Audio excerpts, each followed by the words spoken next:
और जब तक हम बेनकाब नहीं करेंगे तब तक पहलू खान मारा जाएगा रास्ते पर, बाकी समाज दहशत में आएगा, लेकिन शाहनवाज दामाद बनकर बैठेगा।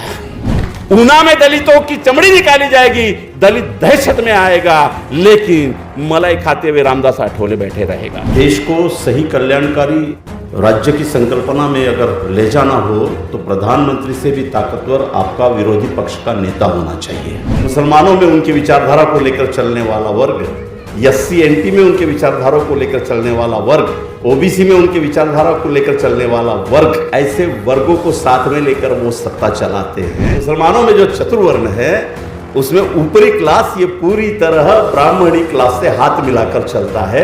उसे फिक्र नहीं है गरीब मुसलमान मरे या जिए। मीडिया कभी इस देश की रक्षक हुआ करती थी, आज उनकी पूरी तरह गुलाम बनी हुई है।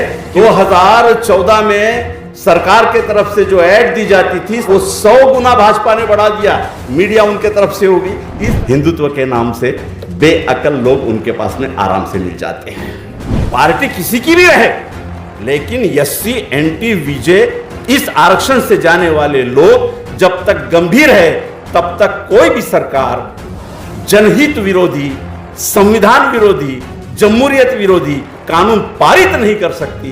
दुख की बात यह है कि 160 SC NT विजय के रिजर्वेशन में से गए हुए खासदार सपोर्ट कर रहे भाजपा की सारी क्या सारी अनपार्लियामेंट्री एक्शंस को। एक एजेंडा सभी पार्टी के स्टैब्लिश लीडरों का है, सत्ता, संपत्ति, पावर। इसके लिए वो कोई भी कॉम्प्रोमाइज करेंगे। जिनको आपने और हमने बाबा साहब की जय कहता है, समाजवाद की बात करता है, प्रजातंत्र की बात करता है, बाबा साहब के कल्याणकारी कोटेशंस की बात करता है करके चुन के दिया, यही लोग 2014 में भाजपा को सत्ता में लाने के लिए उनके अलंबरदार बने हैं। लिस्ट उठाकर आप देख लीजिए। RSS की रणनीति बड़ी सटीक थी। RSS ने पॉलिटिक्स के सेंटर पर हिंदुत्व को लाया और मजबूर कर दिया कि हर पार्टी का आदमी अपने आप को हिंदू साबित करने के होड़ में लग जाए। इसमें फुले आंबेडकरी आंदोलन की परिभाषाएं दब गई, इसमें समाजवाद की परिभाषाएं दब गई, इसमें किसान आंदोलन की भाषाएं दब गई, इसमें झोपड़पट्टी के आंदोलन दब गए। जो चुन कर आया SC NT में वो इसी बिना पर चुन कर आए, एक तो अपने आप को हिंदू कहे या हिंदुत्ववादी सरकार का समर्थन करते रहे। 2023 के अंत तक ये 80% अंडरटेकिंग गवर्नमेंट्स कंपनियों को बेच चुके होंगे।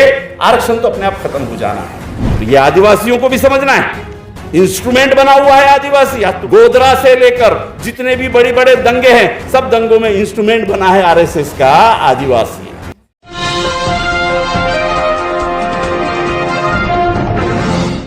समाजवादी से प्रधानमंत्री का अर्थ समाजवादी पार्टी से नहीं है।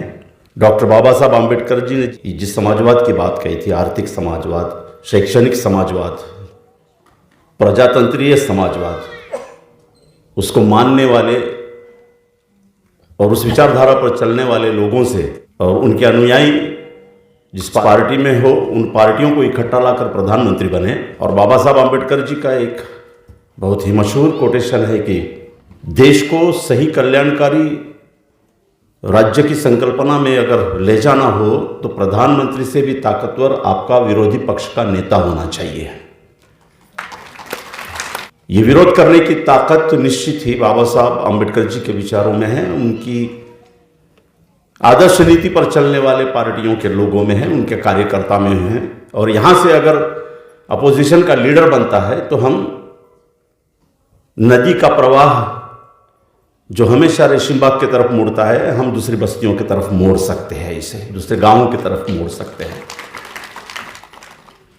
साथियों, हम जिस बारूद के दहाने पर हैं वो हम लोगों को इस मौके पर समझना पड़ेगा कि मंडल आयोग जैसे आया, इस देश की तमाम धर्मांध, सांप्रदायिक, पूंजीवादी, वर्ण वर्चस्ववादी सभी धर्म की, केवल RSS की नहीं। हम बार बार कहते हैं कि 3% ऐसी ही व्यवस्था नहीं चलाते हैं। वो हर धर्म में, हर समाज में, हर वर्ग में अपने 3% के प्रतिनिधि तैयार करते हैं। और इस तरह जो एक मुसलमानों में उनकी विचारधारा को लेकर चलने वाला वर्ग, SC NT में उनके विचारधारा को लेकर चलने वाला वर्ग, OBC में उनके विचारधारा को लेकर चलने वाला वर्ग, ब्राह्मणों में उनके विचारधारा को लेकर चलने वाला संपूर्ण वर्ग, मराठाओं में उनके विचारों पर चलने वाला वर्ग, 18 पगड़ जाति जमाती में उनके विचारों पर चलने वाला वर्ग, ऐसे वर्गों को साथ में लेकर वो सत्ता चलाते हैं। यही हमारे लिए सबसे बड़ा प्रॉब्लम है। मुस्लिम होने के नाते मैं आपको जानता हूं कि आरएसएस के लोग हमेशा मुसलमानों के खिलाफ बोलते हैं। हमने 2001 में किताब लाई कि मुस्लिमों का ब्राह्मणवाद कैसा है, और उसमें हमने लिख दिया कि मुसलमानों में जो चतुर्वर्ण है उसमें ऊपरी क्लास ये पूरी तरह ब्राह्मणी क्लास से हाथ मिलाकर चलता है, उसे फिक्र नहीं है गरीब मुसलमान मरे या जिए। यही मानसिकता हर वर्ग में आज बैठ चुकी है। 80 का सत्ता में बैठा हुआ आदमी ये नहीं जानता कि भीमनगर का मरे या जिए। ओबीसी में बैठा हुआ पूंजीपति, सत्ता में बैठा हुआ पूंजीपति ये नहीं जान रहा है कि किसान मरे या कहीं भी जाए, सत्ता में बने रहने के लिए आरएसएस की शर्तों को मानकर वो आरएसएस का प्रतिनिधि बना हुआ है। इनको कैसे हम निकाल सकते हैं? ये नगराणी जी की लाइन ऑफ एक्शन है। 2014 में जब भाजपा की सरकार आई तो कितने परसेंट पर आई? 32% है। 2019 में जब सरकार आई तो 2% बढ़ी है, उससे ज्यादा नहीं बढ़ी है। 34% अमूमन आगे पीछे पकड़ी है, यानी 66% हम लोग या सी ओबीसी माइनॉरिटीज, हम लोग क्या एक्सेस पीपल हो गए हैं? हां, हो गए हैं। आप लोगों की जरूरत नहीं है। इस देश के 66% लोगों की भाजपा को राजनीति में जरूरत नहीं है। इस बात पर अगर तय हो जाए तो आपको काम करने की जरूरत कहां है यह महसूस होगा। देखिए 34% पर वो चुनकर आते हैं, ये कंफर्मेशन उनको हो गया है, और वो जानते हैं कि 66% में बिखराव है, और जब तक ये बिखराव है और जब तक वो बिखराव को ताकत देते रहेंगे, जब तक अपनी योजनाओं से वो बिखराव बनाकर रखेंगे, 66% लोग उनके लिए एक्सेस पीपल है राजनीति में। इसकी जरूरत आरएसएस को, भाजपा को नहीं है, और ये उन्होंने मुकम्मल कर लिया है। हम 2024 में फाइट करने जा रहे हैं। उन्होंने 34%, हो सकता है 1-2% और वो बढ़ा ले, उन्होंने इतना वोट कंफर्म किया है। कैसे? इस देश में 15 से 20% के बीच पूंजीपतिवादियों का वोट है। इस देश में 15 से 20% सांप्रदायवादियों का वोट है। इस देश में 15 से 20% कारपोरेट जगत का वोट है। इस देश में 20% करप्शन से आए हुए लोगों का वोट है, और ये बीजेपी के कब्जे में है। इसे आप तोड़ नहीं सकते, ये कंफर्म है। वो इस बात पे कंफर्म है, इसलिए डंके की चोट पर वो यस्सियों को मार रहे, आदिवासियों को मार रहे, मुसलमानों को मार रहे, बुलडोजर चला दे रहे हैं, प्रजातंत्र के सारे संस्थाओं को उखाड़ फेंक रहे हैं, और बड़े हिम्मत से और आत्मविश्वास से कह रहे हैं कि हम फिर चुनकर आएंगे। और 19 में वो चुनकर आए। यही बात अभी वो कह रहे हैं कि हम फिर चुनकर आएंगे। क्यों? कि 20% वोट उन्होंने कंफर्म किया है। जो मीडिया कभी इस देश की रक्षक हुआ करती थी, आज उनकी पूरी तरह गुलाम बनी हुई है, क्योंकि 2014 के बाद में मीडिया को दिया गया सरकार की तरफ से जो फंडिंग है, उसको देखना आप, करीबन 100 गुना बढ़ा हुआ है। 100 गुना मीडिया उनके तरफ से होगी। इस तरह 20% लोग उन्होंने कंफर्म किया है, बचे 15% हिंदुत्व के नाम से बेअकल लोग उनके पास में आराम से मिल जाते हैं, बहुत आराम से। इस तरह से 35% का उनका गणित है। हम 66% लोग 2024 में इनसे मुकाबला कैसे कर सकते हैं, यह आज की संगोष्ठी का विषय है, और इस पर आप मार्गदर्शन करेंगे। आरक्षण का बड़ा गंभीर मसला था। संसद में दिया हुआ आखिरी भाषण डॉक्टर बाबा साहब आंबेडकर जी का बड़ा इंपॉर्टेंट है। पॉलिटिकल रिजर्वेशन से जाने वाले संसद या विधायकों के सम्मति के बगैर इस देश में संविधान विरोधी, जनहित विरोधी कोई भी कानून पारित नहीं किया जा सकता। इतनी शक्ति रिजर्वेशन के नाम से मैंने पॉलिटिकल रिजर्वेशन में डाल दी है कि इस देश में पार्टी किसी की भी रहे, लेकिन एससी एंटी विजय, इस आरक्षण से जाने वाले लोग जब तक गंभीर है तब तक कोई भी सरकार जनहित विरोधी, संविधान विरोधी, जमहूरियत विरोधी कानून पारित नहीं कर सकती। नगराड़ी जी की दुख की बात यह है कि 160 एससी एनटीवीजे के रिजर्वेशन में से गए हुए खासदार सपोर्ट कर रहे भाजपा की सारी क्या सारी अनपार्लियामेंट्री एक्शंस को। यह हमारा चिंता का विषय है आज का। मतलब बाबा साहब आंबेडकर जी ने पॉलिटिकल आरक्षण जिस उद्देश्य के लिए दिया था, आप गफलत में हो, संविधान बदलेंगे, आप बहुत उद्वेगना से भर जाते हो, गुस्से से भर जाते हो कि ये तो संविधान बदल डालेंगे, हम तो इनको काट डालेंगे। जी नहीं, उन्होंने संविधान बदला, खासगीकरण किया, संविधान बदला नहीं, बदला संवैधानिक तरीके से ये किया। उन्होंने नई शिक्षा नीति लाई, आपके सार्वजनिक शिक्षा को उध्वस्त कर दिया, संविधान विरोधी काम किया नहीं, उन्होंने संसद में बैठ के संविधान के चौखट में ही यह सब किया। और आगे भी वो जो करने जाएंगे, आप उसको संविधान विरोधी भाषणों में बोल सकते हैं, वो कानून के दायरे में ही कर रहे हैं। बाबा साहब ने यही चेक बैलेंस के लिए रिजर्वेशन से आरक्षित पॉलिटिकल सीटों को भेजा था। इन सीटों पर आरक्षित जगह से हिंदू माइंडेड एससी एनटी विजो को चुनकर लाने का काम आरएसएस ने किया। यह आज के संगोष्ठी का सबसे गंभीर मसला है और गेम चेंज में मुसलमानों का कोई रोल हो नहीं सकता। आज की स्थिति तो उसकी ऐसी है कि वो पॉलिटिकल एरिया से बाहर हो गया है, क्योंकि बहुत सटीक रणनीति आरएसएस ने 1988 में बनाई। मंडल आयोग आने के बाद में हिंदुत्व को इस तरह से पेश किया और एक एजेंडा सभी पॉलिटिकल पार्टी के स्टैब्लिश लीडरों का है, यह भी हमें नहीं भूलना है। सत्ता, संपत्ति, पावर, इसके लिए वो कोई भी कॉम्प्रोमाइज करेंगे, ये कॉमन एजेंडा है सारे पॉलिटिकल लीडरों का। वरना क्या बात है कि राहुल जी भारत जोड़ो के लिए निकले हैं और भारत तोड़ो पार्टी में 45% कांग्रेस से धर्मनिरपेक्षता, सर्वधर्म समभाव, संविधान के नाम पर जीत कर आए हुए खासदार बैठे हुए हैं भाजपा में। वो यहां से कूदकर वहां चले गए। भाजपा को पहले फेस में 2014 में जो ताकत मिली वो कांग्रेस से कूदकर गए हुए लोगों की मिली, वो समाजवादी से कूदकर गए हुए लोगों की मिली, वो बसपा से भी कूदकर गए हुए लोगों से मिली, जिनको आपने और हमने बाबा साहब की जय कहता है, महात्मा गांधी जी की जय कहता है, समाजवाद की बात करता है, प्रजातंत्र की बात करता है, बाबा साहब के कल्याणकारी कोटेशंस की बात करता है करके चुन के दिया। यही लोग 2014 में भाजपा को सत्ता में लाने के लिए उनके अलंबरदार बने हैं। लिस्ट उठाकर आप देख लीजिए। राज्यों में भी यही हालत है। महाराष्ट्र में जो सरकार बैठी, आप लिस्ट उठाकर देखिए, भाजपा की सरकार में राका और कांग्रेस से गए हुए 38% लोग हैं जो ऑलरेडी चुनकर आए थे इससे पहले, समाजवाद के नाम से ही, प्रजातंत्र के नाम से ही। इस तरह जो 1988 से हिंदुत्व का उन्होंने फंडा फेंका, तो हुई ये बात कि कांग्रेस भी कहने लगी इनका हिंदुत्व अलग है, हमारा हिंदुत्व अलग है। आरएसएस की रणनीति बड़ी सटीक थी। आरएसएस ने पॉलिटिक्स के सेंटर पर हिंदुत्व को लाया और मजबूर कर दिया कि हर पार्टी का आदमी अपने आप को हिंदू साबित करने के होड़ में लग जाए, चाहे अच्छा या बुरा, सॉफ्ट या हार्ड। इसमें फुले आंबेडकरी आंदोलन की परिभाषाएं दब गई, इसमें समाजवाद की परिभाषाएं दब गई, इसमें किसान आंदोलन की भाषाएं दब गई, इसमें झोपड़पट्टी के आंदोलन दब गए, इसमें बाजारीकरण आ गया, सारी बातें दब गई।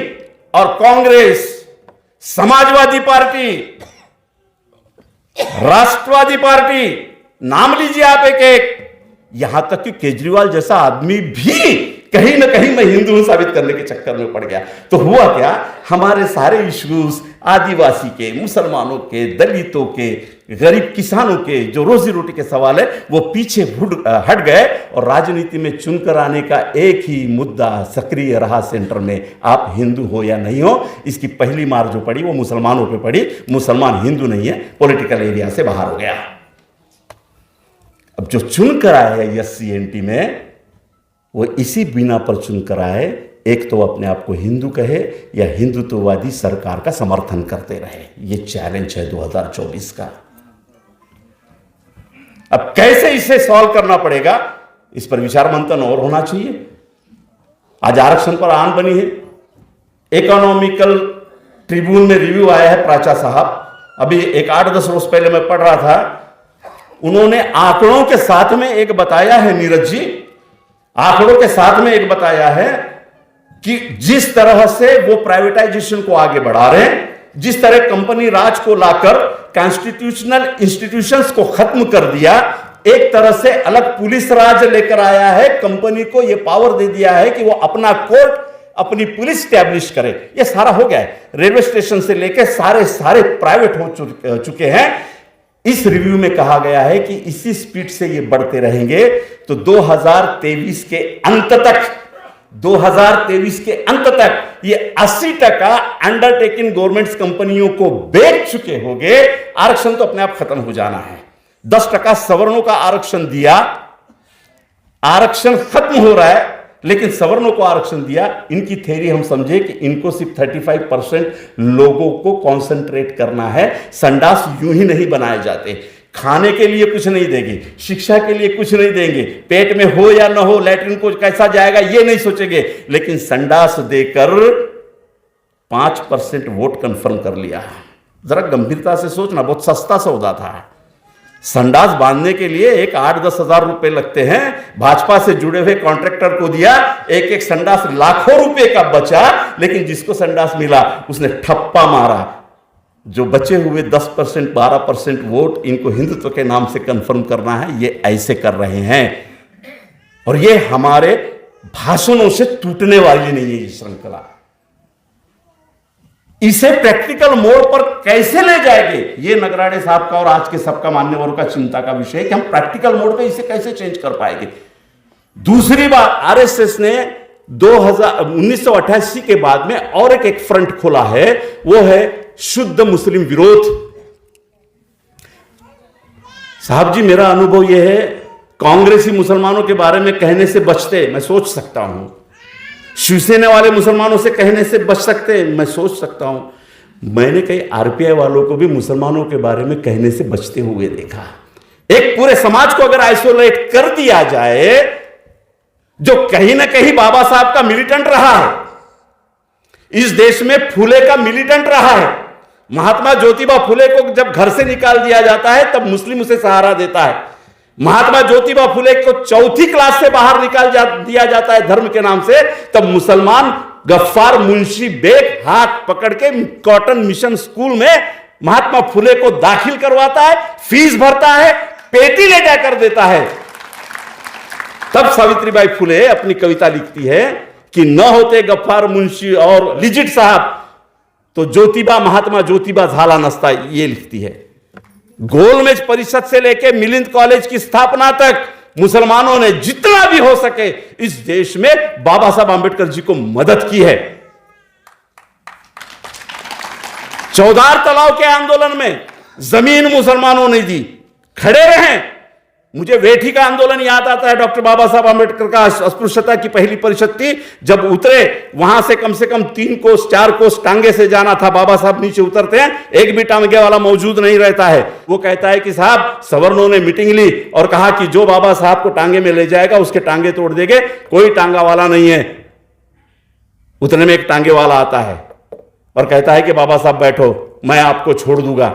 बाबा साहब पूछते क्या नाम तेरा? मेरा नाम इस्माइल है। बोले, जीवंत उदाहरण है। ऐसे मिलिटेंट मुस्लिम समाज को आइसोलेट करने की आरएसएस की रणनीति को ढंग से समझिए। जैसे बाबा साहब आंबेडकर जी के प्रदत्त नागरिकता पर बात आई, शाहीन बाग को लेकर मुसलमान खड़ा हो गया। जब जनता दल बना, मुसलमान ने देखा कि यह जनता दल जरूरी है। आरएसएस और उसके पिट्ठुओं को हराने के लिए, पूंजीपतियों को हराने के लिए पूरी ताकत से मुसलमान जनता दल में गया।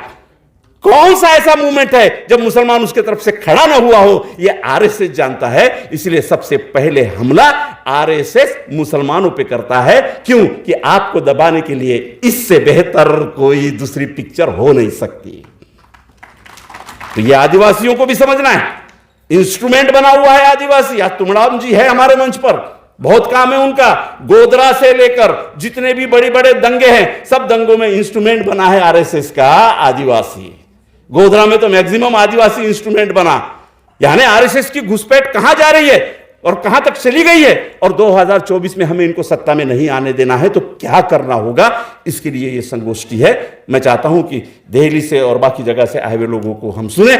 हमारा उद्देश्य यह है, माइनॉरिटी, एससी, एनटी, विजय को साथ में आकर अपने अपने समाज के ब्राह्मणवादी और आरएसएस के विचारधारा पर चलने वाले लोगों को बेनकाब करना है। यह हमारा एजेंडा है। और जब तक हम बेनकाब नहीं करेंगे तब तक पहलू खान मारा जाएगा रास्ते पर, बाकी समाज दहशत में आएगा, लेकिन शाहनवाज दामाद बनकर बैठेगा। ऊना में दलितों की चमड़ी निकाली जाएगी, दलित दहशत में आएगा, लेकिन मलाई खाते हुए रामदास आठवले बैठे रहेगा। मराठाओं में भी यही हाल है। चौहान करके खासदार है, शिवसेना के नाम लेने में कोई हरकत नहीं, क्योंकि अपनी कोई एजुकेशन सोसाइटी नहीं है, इसलिए ईडी नहीं बैठ सकती अपने पे। अपनी कोई कंपनी नहीं है तो 38 किताबें है, या तो पढ़ेगा या तो नहीं पढ़ेगा। क्या चैलेंज है हमारे पास में? कोई विचारधारा ही नहीं इनके पास में। जब खेल सारा केवल चुनकर आने का है तो सारे पॉलिटिकल लीडरों का एजेंडा भी एक है, और हम इस एजेंडा के सबसे ज्यादा पीड़ित शोषित समाज है। उपाय है हम सब इकट्ठा है। समाजवाद पे चलने वाले लोग पार्टी पर नहीं, मैं बार बार बता रहा हूं, गलतफहमी न हो जाए। मुलायम सिंह यादव जी के पार्टी से नहीं बोल रहे बाप, हम आओ संगोष्ठी में सुनो बाबा साहब का समाजवाद कैसा है। इसलिए गोलवरकर जी ने तीसरा शत्रु जो कहा था वो 1956 में धर्मांतरित बौद्धों को कहा था, आदिवासियों को नहीं कहा, क्योंकि उन्हें मालूम था कि आदिवासी जागरूक होने से पहले ही हम उनके इलाके में अपनी शाखाओं की अच्छी अच्छी स्कूल डाल देंगे और ये हनुमान भक्त हमारे पास में ही रहेगा, कहीं नहीं जाएगा। ये उनको मालूम था, उन्होंने अपना मिशन कंप्लीट किया है। तो ये चैलेंज है आज के विषय का। आप लोगों का शुक्रिया अदा करता हूं। धन्यवाद।